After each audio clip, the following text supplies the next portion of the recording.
طيب إن الحمد لله نحمده ونستعينه ونستغفره ونعوذ بالله من شرور أنفسنا ومن سيئات أعمالنا من يهده الله فلا مضل له ومن يضلل فلا هادي له وأشهد أن لا إله إلا الله وحده لا شريك له وأشهد أن محمدا عبده ورسوله أما بعد.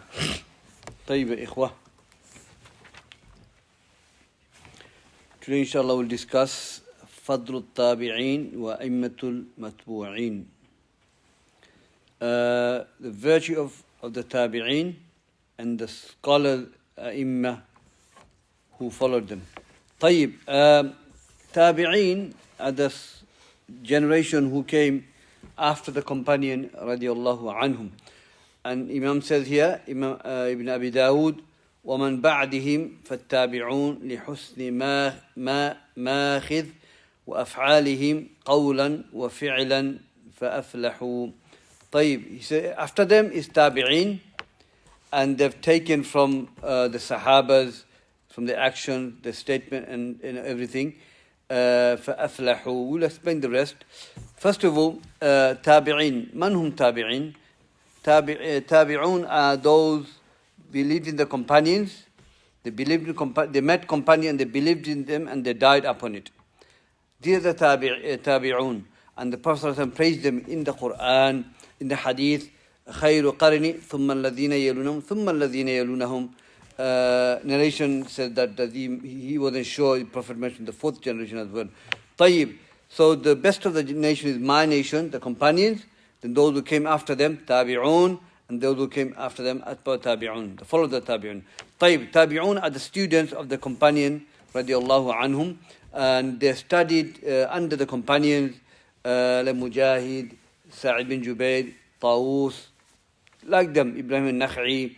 They are the students of the Sahabas, and they learned from them.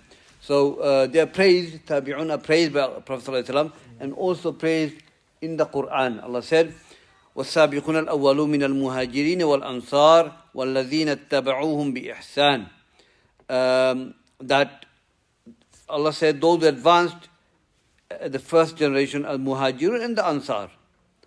And from them are Muhajirun, better than the Ansar, and we covered all that. And then after that is, and those who follow them in goodness, like the tabi'un. Okay, tabi'un, and those who came after them, the Imma, the third generation, fourth generation, and those who came after them, they fall under that. So Allah praises the tabi'un in the Quran. Also Allah said, وَالَّذِينَ جَاءُوا مِن بَعْدِهِمْ يَقُولُونَ رَبَّنَا اغْفِرْ لَنَا وَلِإِخْوَانِنَا الَّذِينَ سَبَقُونَ بِالْإِيمَانِ وَلَا تَجْعَلْ فِي قُلُوبِنَا غِلًّا لِلَّذِينَ آمَنُوا رَبَّنَا إِنَّكَ رَءُوفٌ رَحِيمٌ. As for those who came after the companions, they said, they made dua for the companions. O our Lord, forgive them, forgive our brothers who advanced us in Iman, i.e. the Sahabas, no doubt. And do not make in our heart ghil, yani hatred for those who believe. Our Lord, indeed you are most merciful. طيب, this ayah talking about the tabi'in who are making dua to Allah Azza wa Jal for regarding their companions, making dua for them, and that who advance them in iman and action, and not to make ghil, yani hatred, enmity in their heart. So that's a dua was given by was made by the tabi'un. طيب, we have spoke about the best of the people from the companions and those after and among the companions. Let's discuss about who are the best among the tabi'un. Scholars have differed. They say that if you talk about somebody from Medina, it's Sa'id bin Musayyib. If you talk about someone from Sham, Uwais al-Qarni. If you talk about someone from Iraq, then it's Hassan al-Basri. Another opinion, they said, if you talk about in terms of zuhud and ibadah, then Uwais al-Qarni. There are a lot of hadith of Uwais al-Qarni. And if you talk about memorizing hadith and fiqh and everything, this is Sa'id bin Musayyib. Sa'id bin Musayyib is a tabi'in. He's a student of Abu Hurairah radiallahu anhu, and he married the daughter of Abu Hurairah radiallahu anhu. Now, in Sirah Alam al-Nubala, it mentions that the importance, amazing this is.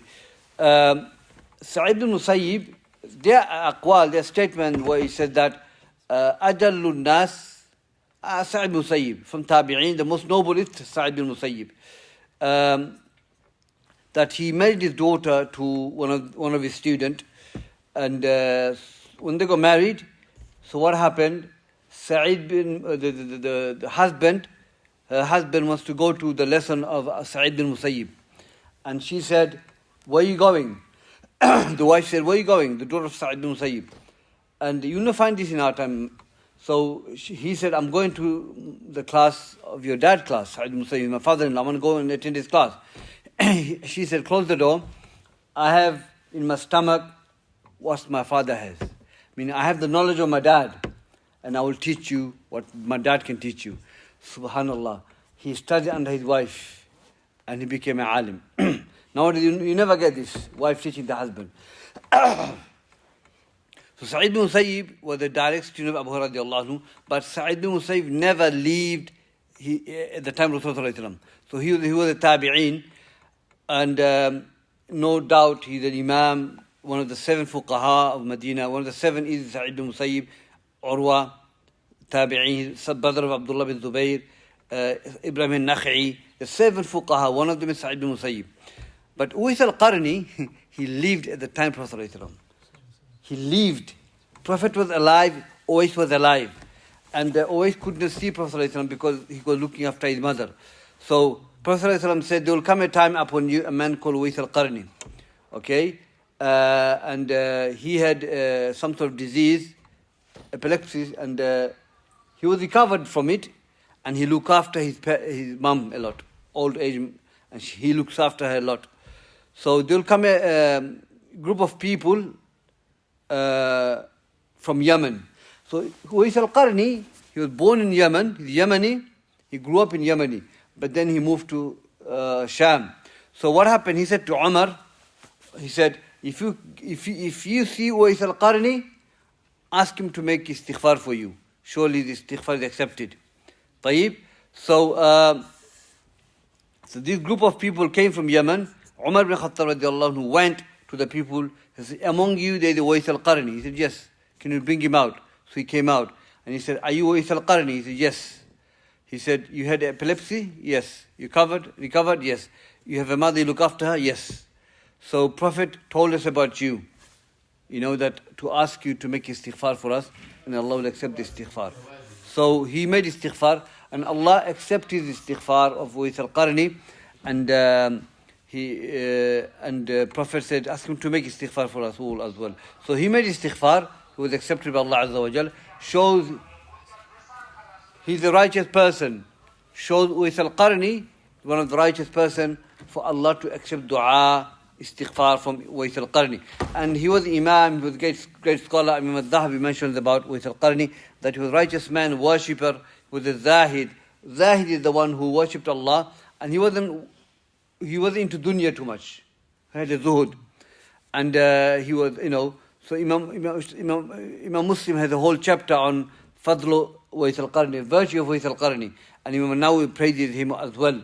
So the ulama said the best of the tabi'een, no doubt, bila shak, is Uwais al-Qarni. Because Prophet ﷺ directly spoke about Uwais al-Qarni, and he lived at the time of Prophet ﷺ, because he did not see Prophet ﷺ, Uwais al-Qarni, Uwais bin Amir al-Qarni. That because he did not see him, he is not a Sahabi.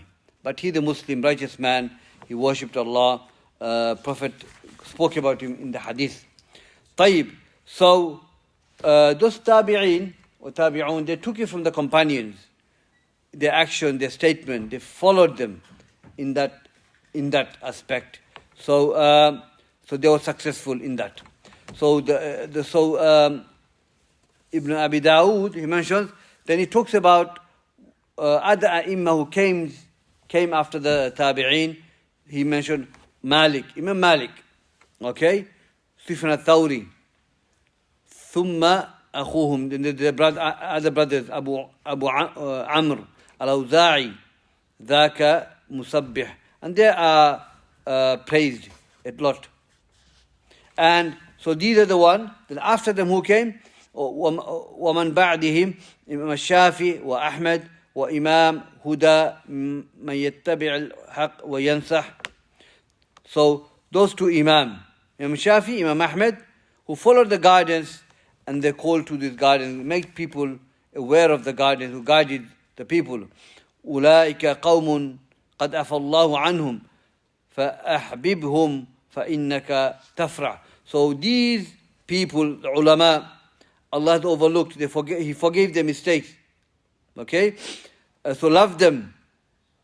فإنك تفرح. So we should love this, the companions, the tabi'in, the tabi'in, is sign of Iman, to love these people, these righteous people, no doubt. So we've covered, my brothers, this virtue of this tabi'un. Let's go to the next topic, Iman bil Qadr. طيب وبالقدر المقدور أيقن فإنه دعامة عقد الدين والدين أفيح. Says that now we're going to talk about al-Qadr. Having Iman in the Qadr, أيقن فإنه دعامة. Now here, first of all, let's establish evidence from the Quran and Sunnah regarding al-Qadr. Now Qadr, having Iman in Qadr is something wajib upon us, and to deny the Qadr, is major kufr. And we know the hadith of Umar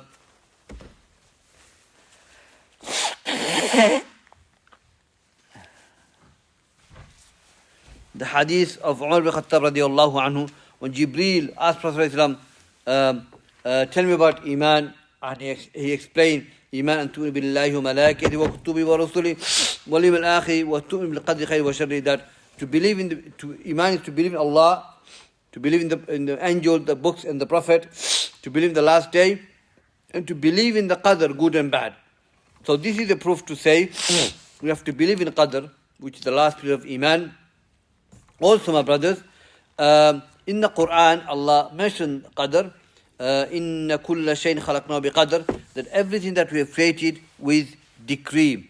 So we have established from the Quran and the Sunnah that we have to have belief in Qadr.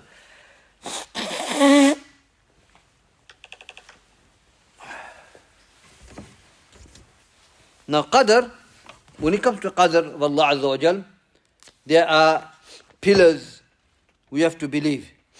We have to believe in the 4 pillars of Qadr. The first pillar of Qadr is the Iman. Iman bi anna Allah Azza wa Jal allam al-ghuyub, alim. Okay? Allah Azza wa Jal, have to have the faith that Allah Azza wa Jal is knower of everything. That's the first pillar of Qadr. Allah said, أَلَمْ تَرَ أَنَّ اللَّهَ يَعْلَمُ مَا فِي السَّمَاوَاتِ وَمَا فِي الْأَرْضِ ما يكون من نجوى 3 إلا هو رابعهم ولا 5 إلا هو سادسهم ولا أدنى من ذلك ولا أكثر إلا هو معهم أينما كانوا. Have you not seen that Allah, have you not realized or come to know that Allah Azza wa Jal has knowledge of everything in the heaven and the earth, and there is no one speak among the 3 except Allah is the 4th, and there is no 5th of them except Allah is the 6th, and more or less group of people except Allah is with them wherever they are. So this shows the knowledge of Allah Azza wa Jal. So here Allah being the 4th and the 6th, among them is the Allah's knowledge. Allah has knowledge of those people who are conversing among them. Okay, Allah has knowledge, Allah is with them with hearing, Allah is with them with knowledge, and Allah is with His sight. They can see them. So here, this ayah established that Allah Azza wa Jal has knowledge of everything. يَعْلَمُ مَا يُسِرُّونَ وَمَا يُعْلِنُونَ, that Allah has knowledge of everything that you hide and you openly do. Everything. Allah has knowledge of hidden, anything hidden in your heart, Allah has knowledge of that, and Allah has knowledge of anything that you openly show, openly anything you do. So Allah is the knowledge of, has knowledge of everything.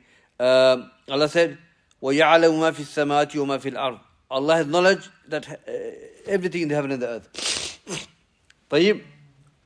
That's the first pillar of Al-Qadr, Ilmullah. The martabat al-thaniya is that we have to believe, my brothers,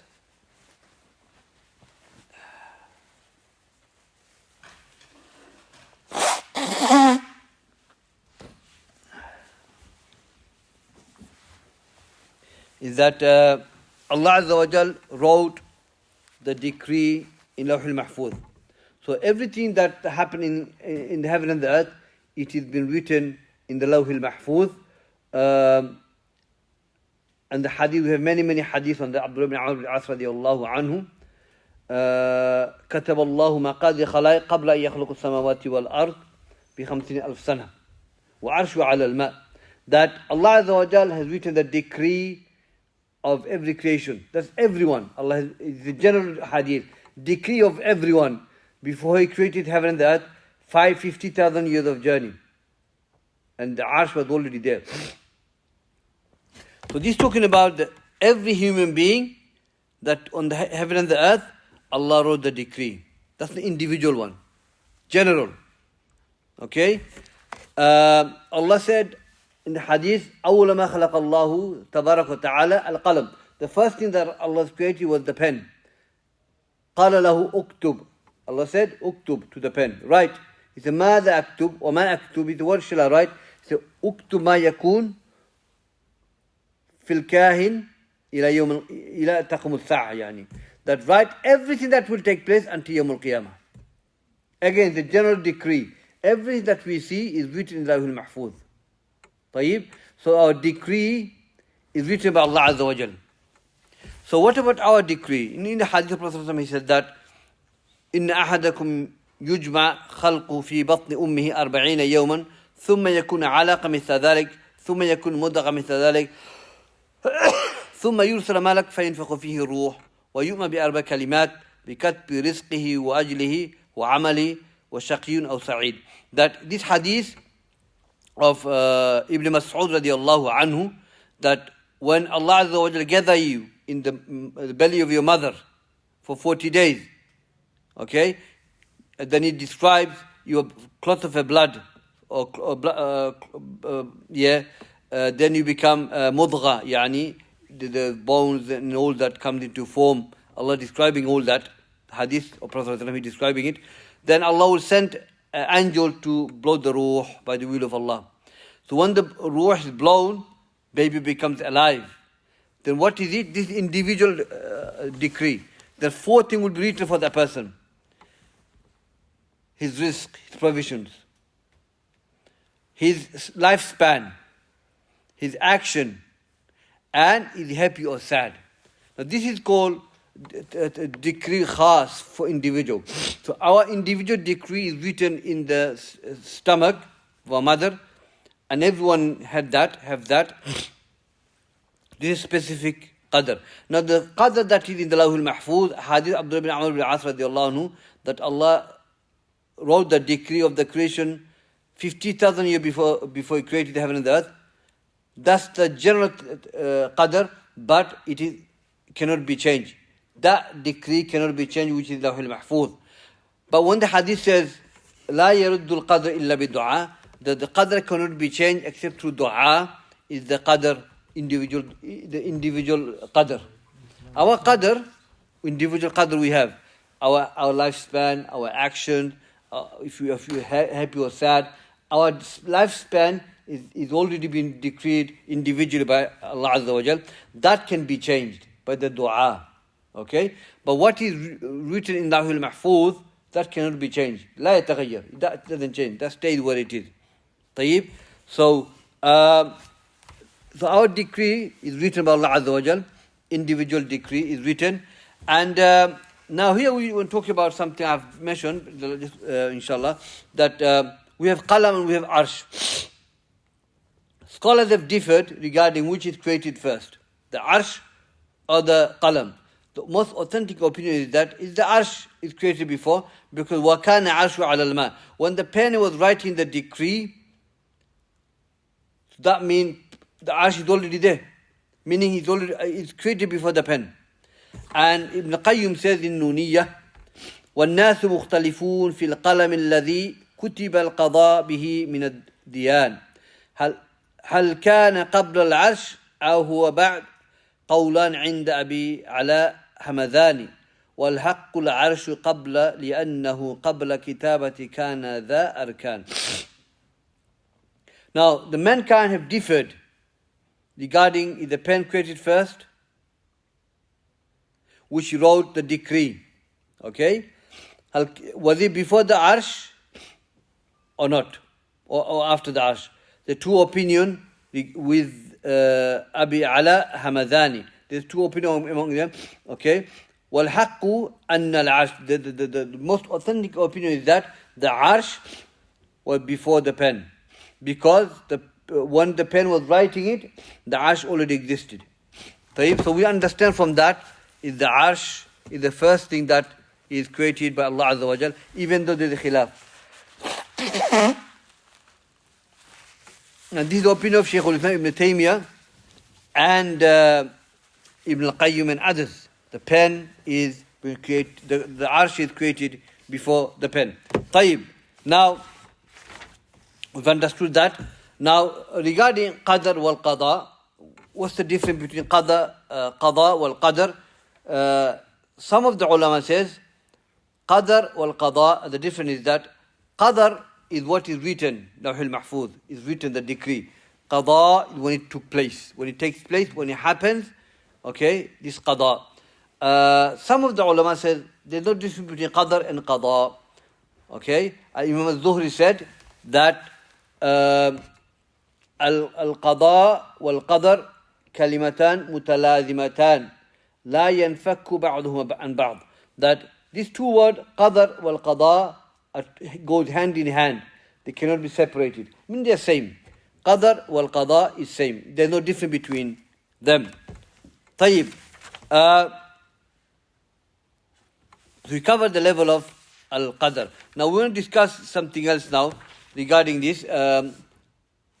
When we talk about Qadr, it's important that we do not indulge ourselves into Qadr too much.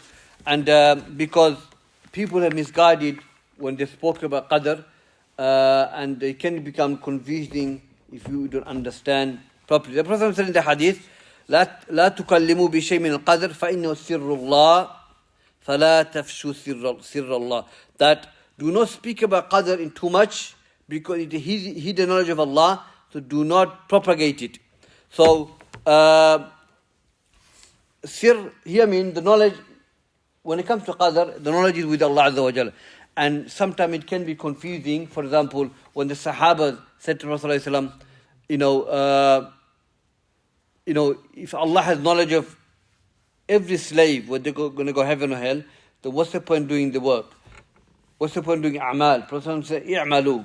Do the actions, okay? And whatever is easy for you, Allah will make easy for you. So, do the action, okay? And that's what's written for you, inshallah. That's what is written for you to go Jannah. So, yes, every action that we do is decreed by Allah Azza wa Jal. So if you indulge into Qadr too much, then that can be the problem. So if it's written, what's the point of doing good deed? Allah knows where we're going to go anyway. That's from shaitan trying to misguide the people. And Sahabas became confused a bit. They had to ask Prophet ﷺ, and he told them, he gave them the answer for that, for their question, that to continue to worship Allah Azza wa Jal, that is what is written for you. Now, so it's sirrullah, it's hidden knowledge of Allah Azza wa Jal. We don't indulge ourselves too much into Al-Qadr. طيب. But we need to know the level of Qadr. Knowledge of Allah, the Kitaba is written, okay? Then the knowledge of Allah, Kitaba wal Mashi'a, the will of Allah Azza wa Jal. Because every Qadr that Allah has written for us, it has the Mashi'a. So for example, we're sitting here, Allah has the knowledge of what we're doing here, okay? And it is written in the Lawhul Mahfuz. Thirdly, Allah has willed it, okay? Because nothing happened except by the will of Allah Azza wa Jal. No action can be taken place without the will of Allah Azza wa Jal, whether good or bad, okay? And the fourthly is the khalq. That Allah Azza wa Jal has created this action. Now, when it comes to Qadr, we have to talk about Al-Qadariyah. Okay, Al-Qadariyah. Now the Qadariyah are the group, they call Qadariyah because they believe in Qadr, because they don't believe in Qadr. They call Qadariyah because they don't believe in Qadr. Okay? And Qadariyah are two types. Okay? Qadariyah are two types. You have the Ghulat. The Ghulat of Qadariyah, extreme ones, one person said, Hadith ibn Umar, that Al-Qadariyah hum al-Majus al-Ummah. The Qadariyah are the Majus of Ummah, fire worshippers. Majus are the fire worshippers because Qadariyah believe what Majus believe, that is, Allah Azza wa Jalla, there are two creators of the heaven and the earth. One is good, one is bad. The good one who decreed good things, and the Nur, and the good one. And the bad one is the one who decreed the bad things. So they believe that Allah, there are two Khaliq, Khaliqan for good, Khaliq for good, and Khaliq for bad. Yadu billah. So that's the shirk in Rububiyyah of Allah Azza wa Jalla. Because in Rububiyyah of Allah Azza wa Jalla, there is only one creator, one provider, one sustainer. So the Majus of this Ummah are Qadariyah, they believe that. On top of that, they believe the actions of the slave is created by the slave. Okay? So the extreme the Qadariyah are the Majus. They are not Muslims. Why they are not Muslims? Because they deny the Qadr of Allah. They deny the first knowledge of the knowledge of Allah Azza wa Jal, which is they believe that Allah has no knowledge until it happens. So we're sitting here now, they believe, this Qadariyah Ghulat, that Allah did not have knowledge of our sitting here today until it happens. Okay? That's one major kufr, which is, denying, this is being Allah Azza wa Jal, you deny that Allah is Allamul Ghuyub, you deny that Allah has knowledge of everything. That's major kufr. Secondly, you are saying that they deny the kitab of Allah Azza wa Jal. The kitab, the fact that Qadr is written by the pen, by the knowledge of Allah Azza wa Jal. So if you deny the kitaba, you deny the knowledge of Allah. Because everything that happens on the heaven and the earth, is the decree is under the knowledge of Allah, and Allah had knowledge of all that. So when Allah said to the pen, write, Allah gave him the knowledge which Allah had, okay, and He gave him tawfiq to write it, and he wrote it. So to deny the first two parts of Qadr is major kufr, and that's what the Ghulatul Qadariyah were. And when this spread it, unfortunately, Shaykh Abdul Karim Khudair said, they don't exist anymore. This type of Qadariyah don't exist anymore. They've been disappeared. They don't exist nowadays. But it existed at time of Rasulullah, time of the Sahabas. That's what Prophet said, Qadariyah and Majus, because it existed. But he spread it more time of the lower companions, the young companions, Ibn Umar, Ibn Abbas, Anas, Abu Hurairah radiallahu anhu. They witnessed them. So the group of people, the two persons from Tabi'in went to Ibn Umar, and he complained, Sahih Muslim this is, and they said, we have a people that they don't believe in Qadr. They don't believe in Qadr. Okay, they don't believe Allah's knowledge. Okay, they believe that Allah has no knowledge of the Qadr until it happens. Okay, so they told Ibn Umar says, by Allah, if they were to spend mountains of gold in the path of Allah, Allah will not accept it until they believe in Qadr. Then he quoted the hadith of Umar ibn Khattab radiallahu anhu, his father, the hadith of Jibril when he came. He quoted the hadith to establish the proof. So Ibn Umar radiallahu anhu made takfir on them when he said, Allah will not accept anything they spend in the cause of Allah. Mean they're kuffar. For you to say to the people, if I say to a Muslim brother, if you give sadaqah, Allah will not accept from you. Indirectly I made takfir on him because I'm a Muslim, why won't Allah accept from me? Any good deed Allah accept from Muslims, unless if they're disbeliever, Allah will not accept from disbeliever. So Ibn Umar made takfir on those people. And some of the scholars said that these are the people who propagated this type of belief are from Basra. And we mentioned them in my previous class. Just a reminder, their name is Susan bin Yunus, Ghilan bin Muslim, Mahad al-Jahni. These are the Qadariyah who promoted this type of belief. Subhanallah. طيب. So that's the extreme Qadariyah. Then you have the next level, Qadariyah who are Muslims, but they are misguided, Mubtadi'. These are the ones we have now. The other ones disappeared. They've faded away. Nowadays, Qadariyah, they believe the first two pillars. The first two pillars they believe, knowledge of Allah, it's written by the knowledge of Allah. They believe it. The pen wrote it under the knowledge of Allah Azza wa Jal. So they believe the first two. Okay? But the second and the third and the fourth, which is the Mashiach and Khalq, they don't believe it. So they say, when we do action, that it is not based on the will of Allah, and Allah did not create your action.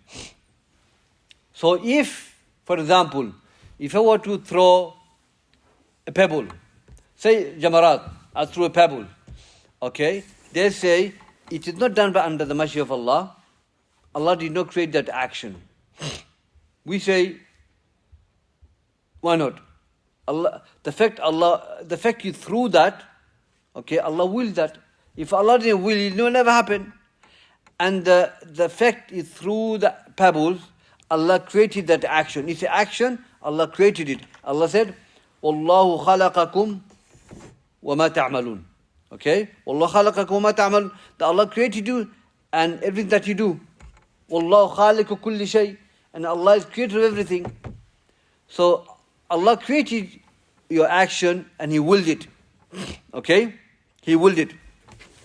So this group of Qadariyah who are not kuffar, but they're Ahlul Bid'ah, they are from misguidance. They don't believe the last two.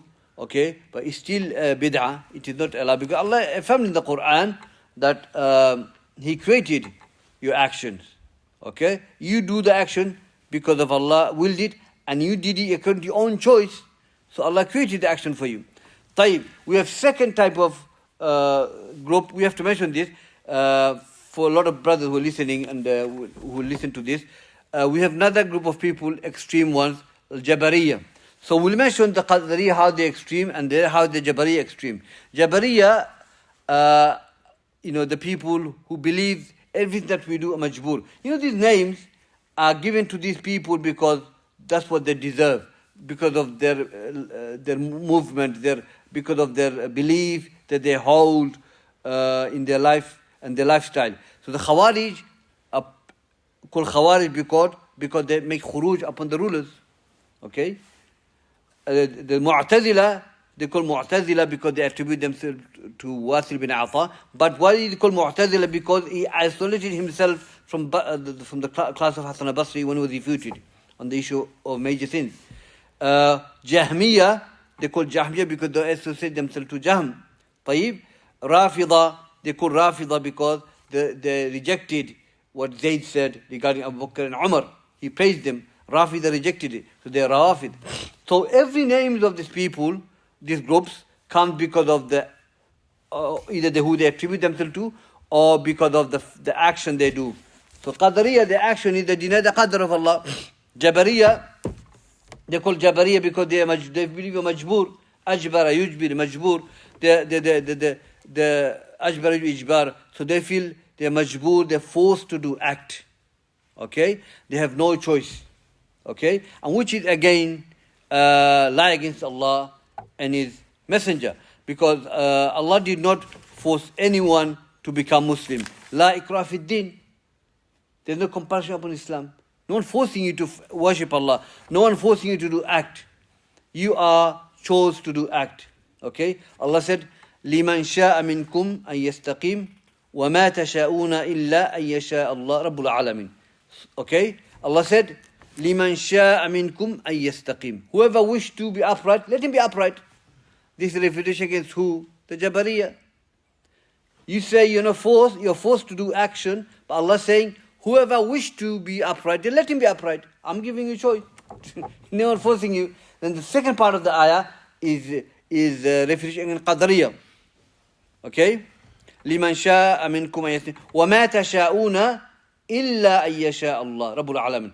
It is not what you wish, it is what Allah wishes, the Lord of the world. So Qadri deny the wish of Allah, but Allah said, it is not what you wish, it's what Allah wishes. Yes, we have a wish, but our wish based on Allah's wish. If I want to go Umrah, I wish to go Umrah, inshallah. But if Allah doesn't wish me, I can't go. So Allah has wish over action, but they deny it. So also to defeat Jabariyah, where they feel that you're forced to do things, you're not forced. Allah said, إِنَّ الَّذِينَ كَفَرُوا. Okay?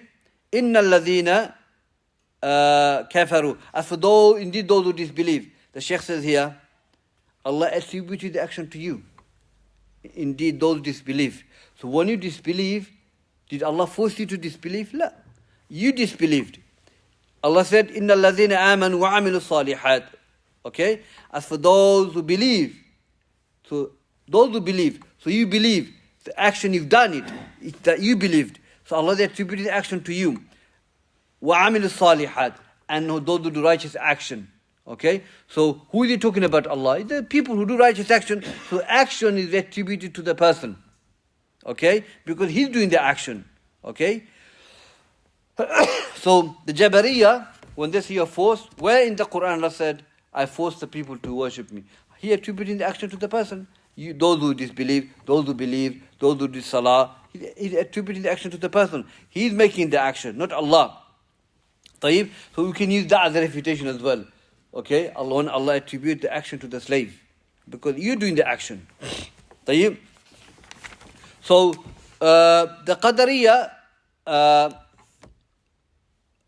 one aspect, and Jabariyah, those who feel they have been forced to do action. Now this is disgusting because if someone were to go and drink alcohol now, if someone were to go and fornicate, or commit shirk, or murder, or gamble, are you telling me Allah is forcing you to do that act? A'udhu billah. When you oppress somebody, when you steal his money, you telling me you're majboor, you're forced to steal? You're forced to oppress your brother or anyone, human being. Okay, Allah is free from that. Allah doesn't oppress anyone. He forbade from oppression. Okay, so what we learn from this is that majboor, when we say people are majboor, forced to do act, you're blaming Allah Azza wa Jal. Okay, so Jabariyah are the Ahlul Bid'ah. They claim that they've been forced to do act. Jabariyah. طيب? And these are some of the evidences we can use to refute those people who believe that. وَمَنْ يَعْصِ اللَّهَ وَرَسُولَهُ فَإِنَّ لَهُ نَارَ جَهَنَّمَ. Look at this ayah. Those who disobey Allah and His Messenger. Disobey here, Allah is attributing to the Jabariyah, the slave of Allah. Those who disobey Allah and His Messenger. So the act, you're doing the act. Okay? So it's not majboor. No one is forced to do anything. So it's important that we understand this Qadariyah and Jabariyah. So Qadariyah, the extreme one aspect is that what they have done is that they're extreme in regarding denying, they affirm, they're extreme in terms of they affirm the Qadar, the action is from themselves, okay? And they deny from Allah Azza wa Jal. Qadar don't believe that you have to do act based on Allah's will. But the Jabariyah, they said, they say that opposite to the Qadariyah. They say you're forced to do action. You have no choice in the matter. When the Qadariyah says you have choice in the matter, Allah's got nothing to do with that. So these are the two extremes from the Qadariyah and the Jabariyah. طيب. Some of the benefit we can take from this chapter on Qadr and Qada is that first of all we have to believe that in Qadr. We have to believe good and the bad. Now how do we understand khayri wa sharri? Someone might say, so do you believe Qadr good and bad? So do you believe the bad is from Allah Azza wa Jal? We say no. We say every Qadr good is from Allah Azza wa Jal. Shar is not from Allah, but we attribute to the slave. We say that the Qadr, which is bad, is you've chosen to do the act. You have a choice to do good and bad. As Allah said, إِنَّا هَدَيْنَهُمُ السَّبِيلَ إِمَّا شَاكِرًا وَإِمَّا كَفُورًا. That we have guided them, we showed them the guidance. It's up to them to accept it or reject it. So when we say shar, if someone disbelieved Allah Azza wa Jal, we say you've chose to disbelieve in Allah Azza wa Jal. No one forced you to disbelieve in Allah. You had a choice to accept or reject. You rejected it. So we say, yes, it's qadr of Allah. It's qadr of Allah. Huh? Okay, so we say that yes, you committed the sin, you disobeyed Allah, is from the qadr of Allah, the fact Allah knew this is going to happen. When Iblis disobeyed Allah Azza wa Jal, Allah did not force Iblis to disobey Allah, but he decided to disobey Allah out of his arrogance. But it's qadr of Allah. It's qadr of Allah Azza wa Jal. So nothing happened, good or bad, except by the knowledge of Allah, except by the will of Allah. Allah have to will that act. And this is a bit mushkila.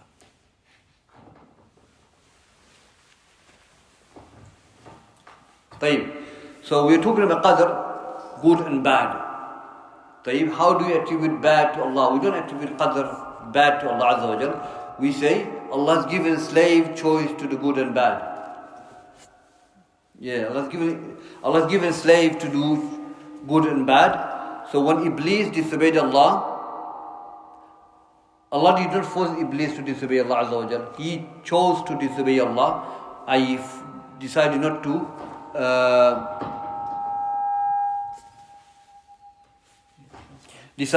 to make sajda to Adam alayhi salam, okay, where he disobeyed Allah Azza wa Jal, and he became kafir because of istikbar, of his pride.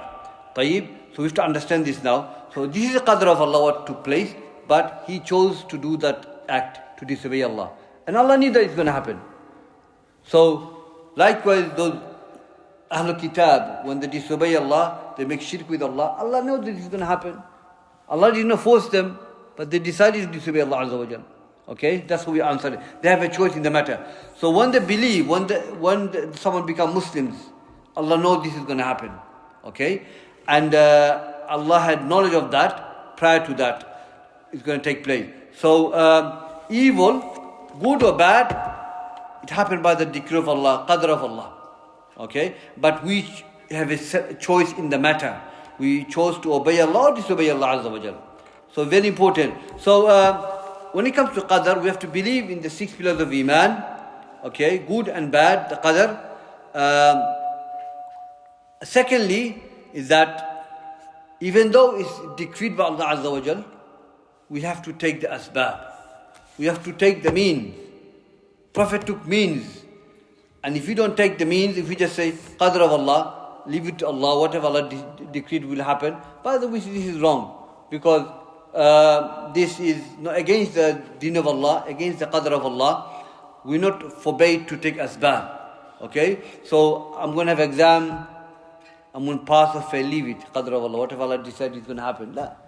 If you want to go to Medina University or University of Riyadh, I want to go study, but I'll leave it to Allah Azza wa Jal. But no, you have to apply for it and then get interview. Like when you go to Umrah and Hajj, you have to pursue in your means. You have to go about and do the halal means and then leave it to Allah Azza wa Jal. So Shaykh says here, we have to take the means and not just leave it on the qadr of Allah. You take the means and then leave it to Allah Azza wa Jal. You want to get married? Qadr of Allah. Whatever Allah will give it to me. But you have to look for it, isn't it? You're going to look for, ask around, brothers, and inshallah, and then Allah will provide you. Like you want to get a job, you're not going to just sit home, qadr of Allah, whatever Allah decides. La, is this qadr of Allah? If you see this qadr of Allah. But if you go and look for jobs, apply for jobs and things like that in the internet, and then that's also qadr of Allah, and then inshallah, you take the means. That's what it is. Also, from this qadr we learn is that anything that happened, musibah on the earth, happened by the qadr of Allah. Okay? And the qadr of Allah, if it happens, then we have to be happy with the qadr of Allah Azza wa Jal. Actually, it's two things here. Qada wa maqdi. So, Safarani says that it is not wajib upon a slave to be happy with the maqdi, which is the actual illness, the musibah, but you have to be happy with the qadr. So for example, if someone is afflicted with cancer or something like that, there's two things here. You have a cancer by the qadr of Allah. It's qada. Okay? Happens. You have to be happy with that. But maqdi is actual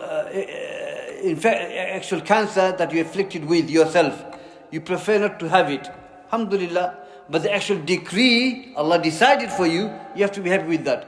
But the maqdi, which is you afflicted with, you don't have to be happy with that. I prefer not to be afflicted with that. I prefer that I don't have a cancer, but because Allah has given me, I'm happy with that. Okay? So this is the qadr, some of the benefit we can take from this, inshallah. So we've covered some of it, alhamdulillah, of this. We'll cover more. Asr was 7 o'clock, we started 7:15, straight after 7:15, or 7:20 we started. So I'm going to stop here, inshallah. If there's any questions, I'll take the question now. Jazakumullah khair. Go on. How come you said that one group of the Qadariyah are not Muslim, but the second group they're not?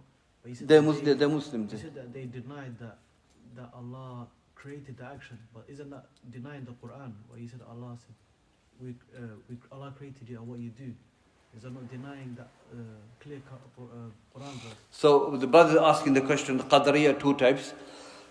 Let me just go over this again. Qadariyah two types, the extreme ones and non-extreme ones. The extreme ones are the kuffar. One Prophet said, Ibn Umar hadith, Al-Qadariyah Majus.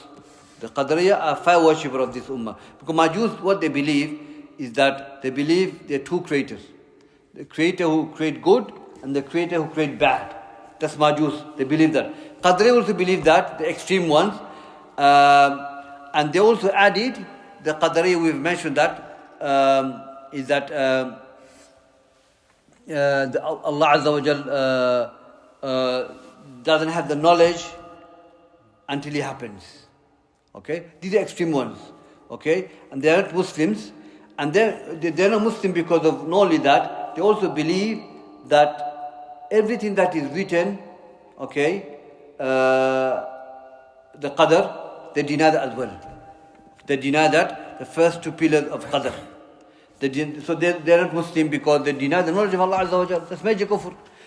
And these Qadariyah don't exist nowadays. They don't exist. They disappeared. The Shaykh says that. But the Qadariyah which are upon dalala, upon misguidance, they believe the first pillar of the qadr, which is the knowledge of Allah, and the kitaba is written. Okay? But knowledge of Allah, kitaba goes hand in hand. Because when the pen wrote it, he wrote it under the knowledge of Allah. So you have to believe both. They go hand in hand.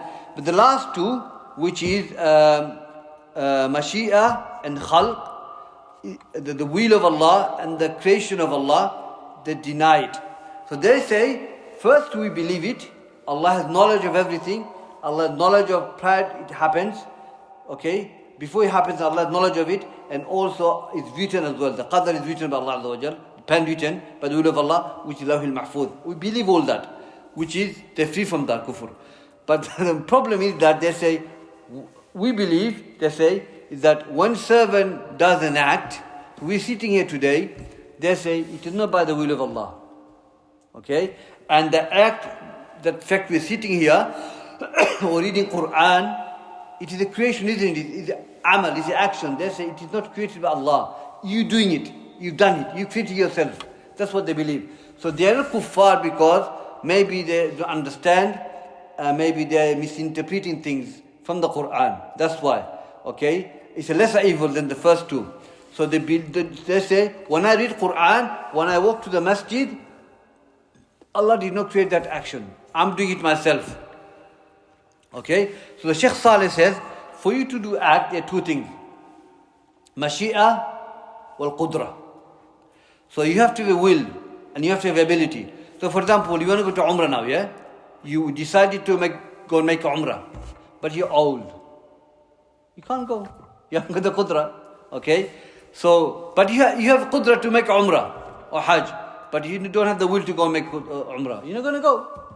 Okay? So you have to have those two things. Okay? So you want to go to the masjid to pray your Dhuhr. So you've decided to go make Dhuhr prayer. Okay? So you made wudu. Now you go Qudra as well. You walk into the masjid. Okay? So you need those two things to do act. Ability and will. Your self-willness. You have to have that. So the Qadariyah says, when you walk to the masjid or any action you do, it's not you created that. You created that, not Allah. Because you're going to the masjid. We say, the fact you're walking to the masjid, Allah has willed that for you. If Allah didn't will, you never can go. And the fact that you're walking like this, okay, is an act. Allah has given the tawfiq to do that. He created that for you. But yes, you're doing the walking, but who gave you the tawfiq to walk? Allah. Yeah. And Allah said, وَاللَّهُ خَلَقَكُمْ وَمَا تَعْمَلُونَ. That Allah created you and everything that you do. Okay, so Allah affirmed that He created our actions, whatever action we do. طيب. So the brother asking is that, isn't that kufr itself? To deny that Allah created action. Obviously you're denying the verse of the Quran, isn't it? But the scholars did not make takfir on them. The Shaykh here mentioned Fawzan, because of them, they're misguided. They're upon misguidance. Okay? Maybe they misinterpreted the ayah of the Quran and things like that, or they distorted some of the verses. They have no knowledge of the text. So the ulama has given, said they're not kuffar, they're still Muslims, they're misguided, they're upon dalala, upon the misguidance. That's what it is. So yeah, it is understandable, denying the verse of the Quran, but maybe they misinterpreted. Like the Khawarij. If someone didn't have the knowledge of the Khawarij, knowledge of the deen, they'll make takfir on the Khawarij. Generally, it's not, they're not kuffar, they're Muslims, the Khawarij. And whatever mistake they fell into, because of ta'wilat, the misinterpretation of the hadith and everything like that, and the ayat. That's why they're still Muslims, yeah. Go on, akhi. So, Shaykh, someone may ask, why would Allah give someone tawfiq and someone else He wouldn't give them tawfiq? What's the answer for that? The brother asking, sometimes Allah gives people tawfiq, someone He doesn't. That's a good question. Someone rich, someone is not rich. Yeah? Someone is strong, he is not strong. And this is, you'll find not only in time of Rasulullah sallallahu alaihi wasallam. Some of the Sahabas were rich. Abdurrahman bin Auf radiallahu anhu, he was the richest man. And Yawm al-Qiyamah, I'm going to tell you this now. Yawm al-Qiyamah, Prophet sallallahu alaihi wasallam said, Abdurrahman bin Auf, he's one of the 10 granted paradise, isn't it? Prophet said he will walk to Jannah, but he will be crawling the bridge on his knee. Abdurrahman bin Auf will be crawling to Jannah. Not walking, crawling, because of the wealth that he had.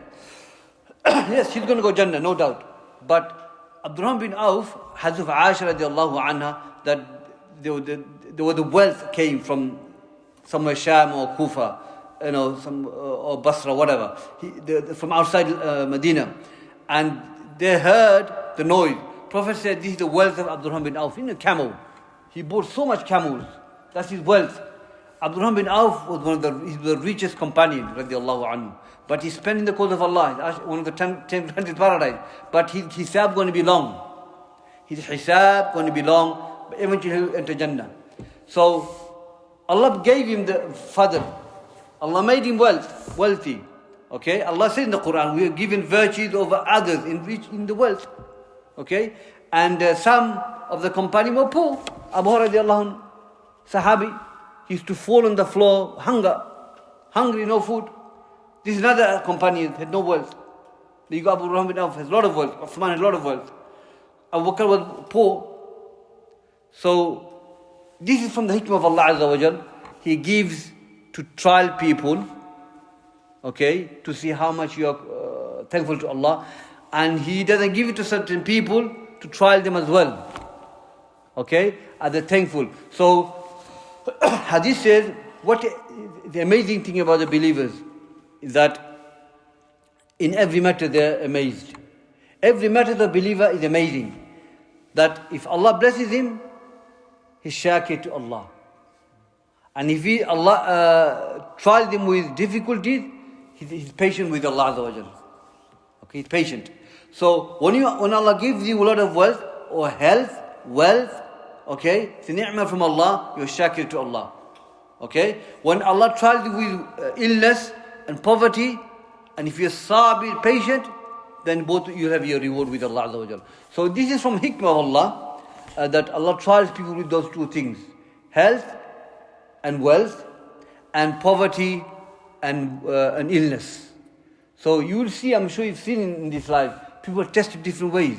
So I can say this is hikmah from Allah, that He never answered this, He never gave that. why. He doesn't have to tell us why, but this is from the hikmah of Allah. It's a test from Allah Azza wa Jal. He tests people different ways, but giving them and not giving them. Maybe it's not good for the person to be wealthy. Maybe some of us are not wealthy. Maybe it's good for us. It's best to be the way we are. You know, some scholars are rich, but Allah made them rich. Maybe it's good for them.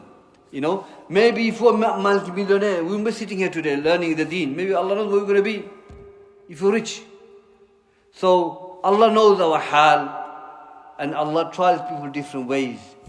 With wealth, some without wealth, some with strength, some with weakness. Like Prophet Abu Dharr radiallahu anhu. Khalid bin Walid. Was every Sahaba Khalid bin Walid? No. Khalid bin Walid, he was something else. And Abu Dharr was weak. Prophet ﷺ said to Abu Dharr, Ya Abu Dharr, I don't advise you to take a lead over soldiers. I see weakness in you. But he's an imam in hadith. But he's weak in another aspect. Khalid bin Walid was a soldier in the battlefield. And he won all his battle, even when he was a mushrik. Allah, Prophet used him for that. But he will never teach Quran. He will never teach hadith, because that's his weakness. So Allah gave something to Khalid bin Walid that Abu Dharr never had, Abu Hurairah never had. And something that Khalid bin Walid had, other Sahaba never had it. So within the companions, Allah gave virtues to different type of virtues. And we have it as well. So it is the hikmah from Allah, and Allah trials people different ways, and that's the way He trials. So, you know, if everybody in football, everybody is a goalkeeper, you can't play. If everybody is striker, there's not going to be football. So if everybody is a doctor on this earth, the world will not run. So people are different. Allah gave them people different qualities. And poverty is one of the hikmah of Allah. Allah made people poor. Maybe Yawmul Qiyamah, akhi, he got nothing to worry about. If he's a Muslim or she's a Muslimah and she was poor, he was poor in dunya and they were worshipper of Allah, maybe Yawmul Qiyamah, no hisab, Jannah, yallah. Nothing to judge you. Money is the biggest fitna, and the most of the fawahish happens through the money. And you have nothing to worry about. Yallah, go. And the richest, the poorest Sahabas who lived the time of Prophet ﷺ will enter Jannah before. They were no hisab. They were poor. They had nothing to. They possessed nothing except what they were wearing. You know, those who left Mecca, they had nothing. They lived in Medina, Prophet's mosque, and Abu Hurairah was one of them. Okay, Ashab al-Suffa, yeah, they're very poor.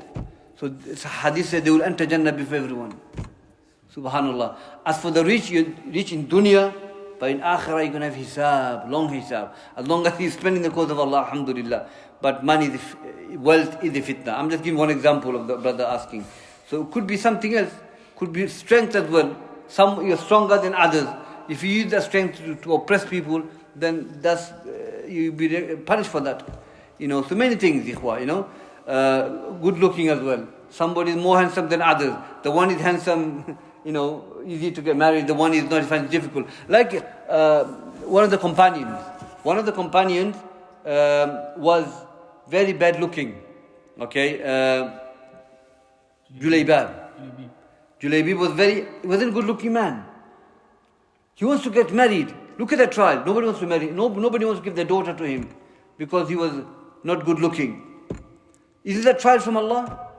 No sister likes you. Nobody wants to marry you, their daughter to you. But all the good looking ones, they get proposals, they get married. Envy can come in as well. Envy can come in. So this Sahabi radiallahu anhu was tested with this. But eventually got married when Prophet went to propose. But look at the sister. She was very pretty. She said, I will marry Julaybib if Prophet came with a proposal. How can I deny the Prophet of Allah? She married him. They got married. But he died in the battlefield and he went to Jannah. And here's his Hurul Ain waiting for him. That was his trial. Look at that. So these are all hikmah from Allah Azza wa Jal. Allah trials people different way. Allahu alam. Jazakumullah khair. Is that okay, akhi? Yeah. Okay. Is there a difference between al-qadr wal-qada? Yeah, we covered that. Anyway, the brother asking the question, what's the difference between qadr wal qada? Some of the scholars have said the qadr is what is written in Lawh al-Mahfuz. Maqdur is written. And qada when it takes place. Okay, that's qada. That's one of the opinion of the scholars. The second opinion is that Imam Zuhri said that there's no difference between qadr wal qada. He said القدر والقضاء كلمتان متلازمتان لا تنفك عن بعضهما بعض. That these two words, قدر والقضاء, they go hand in hand. متلازمان, they're together, same. You cannot separate them. So according to Imam al-Zuhri, there's no difference between قدر والقضاء. So that's the two opinions. Shaykh Salih bin Ziyad was here. Yeah. Is that okay? Yeah. So you know the hadith about Qadariyah, the Majus of this ummah, can that be used as a proof to say that amongst the 72 sects there's kuffar? The brother asking, the Qadariyah, the extreme ones who are kuffar, can they be among the 72 groups in the hadith? But if they're kuffar, they're only 72, is it? The Qadariyah who are Muslims, mubtadi' innovators, they are Muslims. They are from the 72 sects. Obviously, the hadith never mentioned them by name, but inshallah, they're from them. But ghulat, they're not believers. They're not Muslims. They go major kufr, like Jahmiyyah. Okay, so Allah, this type of Qadariyah don't exist now. Shaykh Abdul Karim Khudayr said they don't exist now, but they exist in Ibn Umar radiallahu anhu, but not anymore. So I doubt they are from 72, the ghulat, the extreme ones. So if you have a group who are deemed to be kuffar like Jahmiyyah or Qadariyah, they can never be considered from the 72. But the 72 are the Muslims, isn't it? As far as I know. I heard Shaykh Ibn Baz said amongst them can include kuffar. So those 72 are going to hellfire, they're all kuffar. No, he said amongst them there's... They can be... Mubtadi can be Muslims. They can be Muslim, but to say kuffar directly, then you're saying Majus, Yahud wa Nasara could be in there. You know, I never, maybe Allah Alam, but this is Ummatul Ijaba. This 72, some say Ummatul Ijaba, those who Muslims. And among them are Mubtadi and all that. But to say kuffar in there, but kuffar Ahlul Nar, isn't it? Allahu Alam, but we can do research. If Shaykh wants تضيف شيء إن شاء الله شيخ. What I know, they are Muslims, but kuffar to be among them, Allah Alam, but we need a bit of research on that. Yeah, but Qadari, those ghulat, Allah Alam, they're kuffar. So how the Jahmiyyah, they're kuffar. Generally, we're saying to have the belief. Yeah, so Allah Alam. Yeah. Any more question, inshallah? خلاص.